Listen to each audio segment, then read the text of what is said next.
നമസ്കാരം. ഞാൻ വിജയാംബിക. ഞാനിന്നിവിടെ വന്നിട്ടുള്ളത് 10ാം ഭാവാധിപൻ ഓരോ ഭാവത്തിലും നിന്നാലുള്ള ഫലം പറയുന്നതിന് വേണ്ടിയാണ്.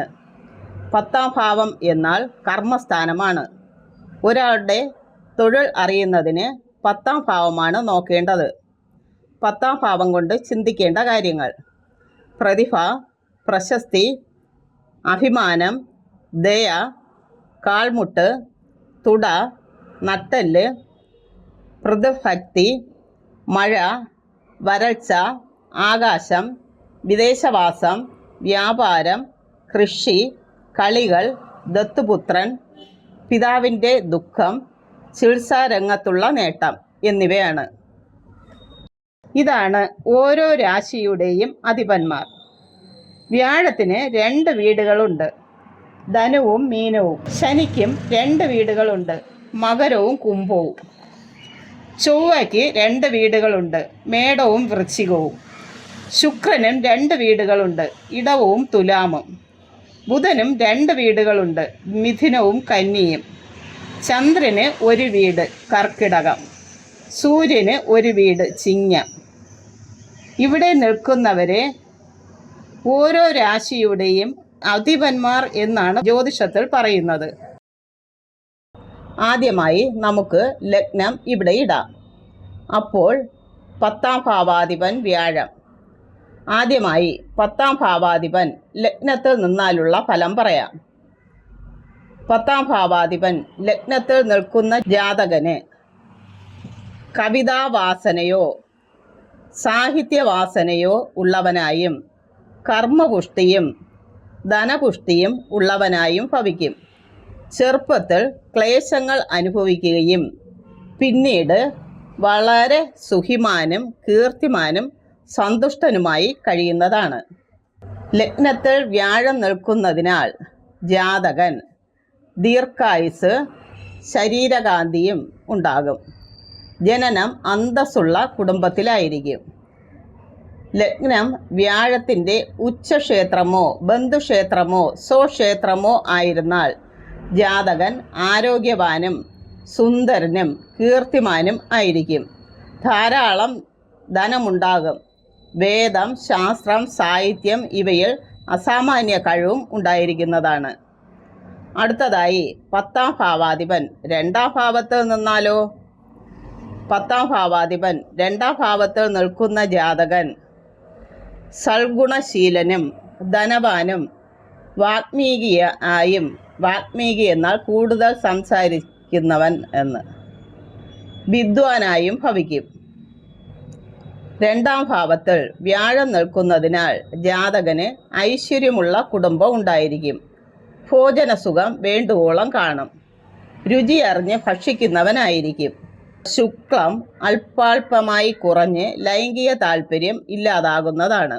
അടുത്തതായി 10ാം ഭാവാധിപൻ 3ാം ഭാവത്തിൽ നിൽക്കുന്നതിൻ്റെ ഫലം പറയാം. 10ാം ഭാവാധിപൻ 3ാം ഭാവത്തിൽ നിൽക്കുന്ന ജാതകൻ നല്ല ഗുണങ്ങളോട് കൂടിയവനും ധനവാനും കൂടുതൽ സംസാരിക്കുന്നവനുമായിരിക്കും.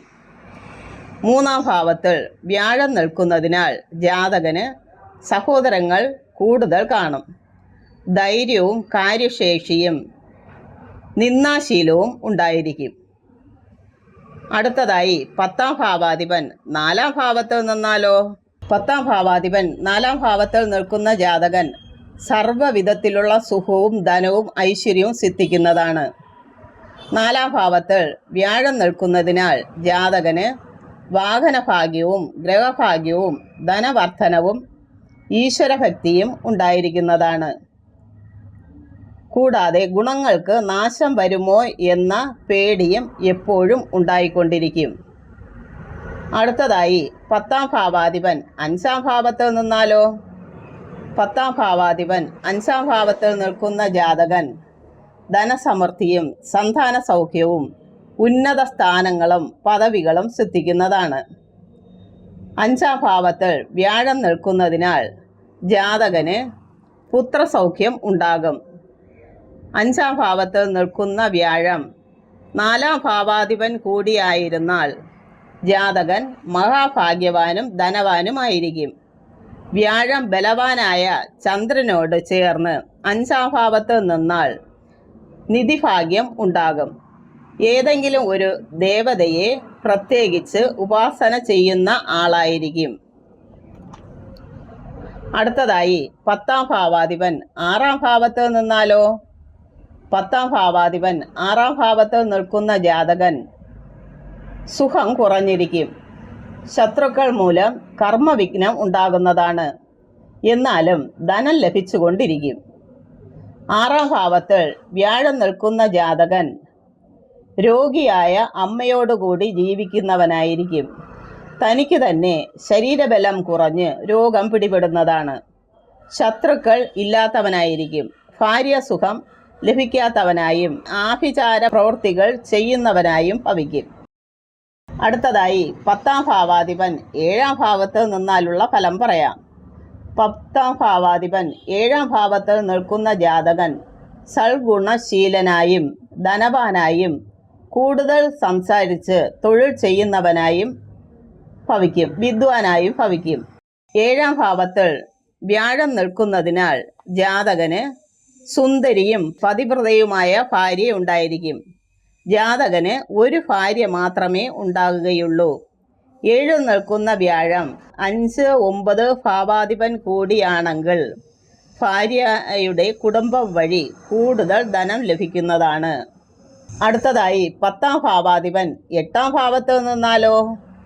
10-ാം ഭാവാധിപൻ 8-ാം ഭാവത്ത് നിൽക്കുന്ന ജാതകന് സുഖം കുറഞ്ഞിരിക്കും. ശത്രുക്കൾ മൂലം കർമ്മവിഘ്നം ഉണ്ടാകും. എന്നാലും ധനം ലഭിച്ചുകൊണ്ടിരിക്കും.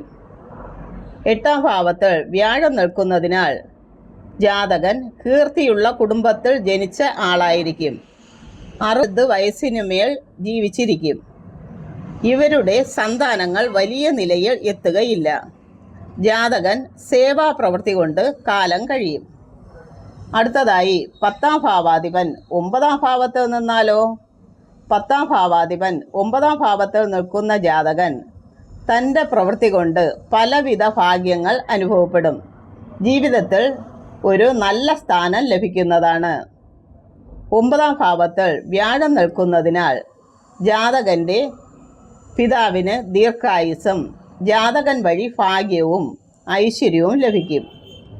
ധർമ്മതൽപരനായിരിക്കും.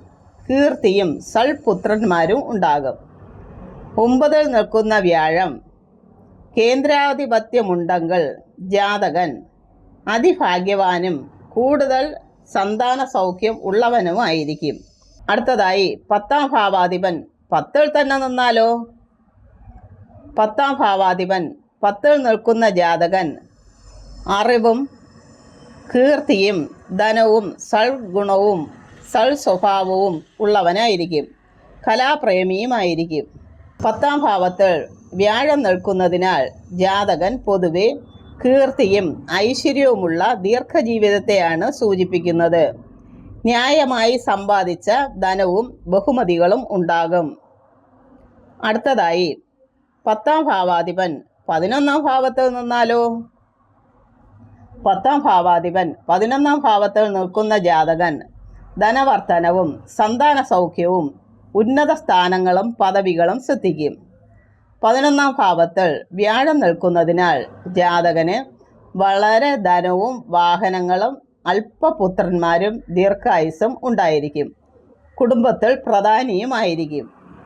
അടുത്തതായി 10-ാം ഭാവാധിപൻ 12-ാം ഭാവത്തിൽ നിന്നാലോ? 10-ാം ഭാവാധിപൻ 12-ാം ഭാവത്തിൽ നിൽക്കുന്ന ജാതകൻ സുഖം കുറഞ്ഞിരിക്കും. ശത്രുക്കൾ മുഖാന്തരം കർമ്മവിഘ്നം ഉണ്ടാകും. എന്നാലും ധനം ലഭിച്ചുകൊണ്ടിരിക്കും. 12-ാം ഭാവത്തിൽ വ്യാഴം നിൽക്കുന്നതിനാൽ ജാതകൻ മടിയനും മറ്റുള്ളവരെ ആശ്രയിച്ച് കഴിയുന്നവനുമായിരിക്കും. അഹങ്കാരം നിറഞ്ഞ വാക്കുകൾ പറയുന്നവനും ദുർവ്യയം കൊണ്ട് ധനം നശിപ്പിച്ചു കൊണ്ടിരിക്കുന്നവനുമായിരിക്കും. വ്യാഴം ഉച്ചക്ഷേത്രത്തിലോ സ്വക്ഷേത്രത്തിലോ ബന്ധുക്ഷേത്രത്തിലോ ആയി വ്യാഴം 12-ാം ഭാവത്ത് നിന്നാൽ ജാതകൻ കീർത്തിക്ക് വേണ്ടി ധനവ്യയം ചെയ്യുന്നവനായിരിക്കും.